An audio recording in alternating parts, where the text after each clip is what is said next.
আসসালামু আলাইকুম রহমতুল্লাহ। যারা কুয়েত প্রবাসী আছেন, আজকের এই নিউজটি আপনাদেরকে জানা অত্যন্ত জরুরি।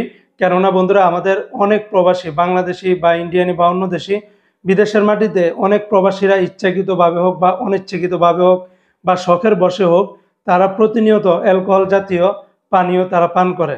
কেউ মদ পান করে, কেউ অন্যান্য কিছু পান করে।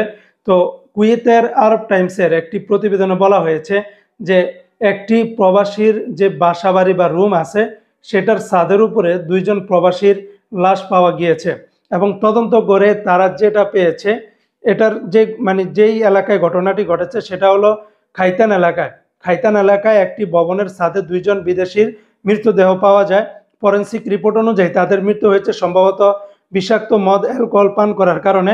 ওই লাশের দেহের ভিতরে কোনো ধরনের শারীরিক কোনো চিহ্ন বা কোনো ধরনের কেউ যে তাদেরকে কোনো ফোর্স করছে এরকম কোনো কিছুই ওখানে পাওয়া যায়নি।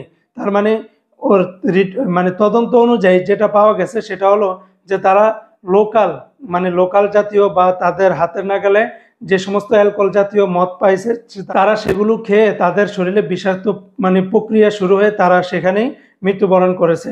এবং কুয়েতের গণমাধ্যমগুলো বলতেছে কেউ যদি এরকম ব্র্যান্ডের ইয়াগুলা ছাড়া অন্য কোনাগুলা যদি খায়, তাহলে তাদের হৃৎপিণ্ড, তাদের রক্ত, তাদের বিভিন্ন ধরনের সমস্যা হয়ে তারপরে তারা মৃত্যুবরণ করতে পারে।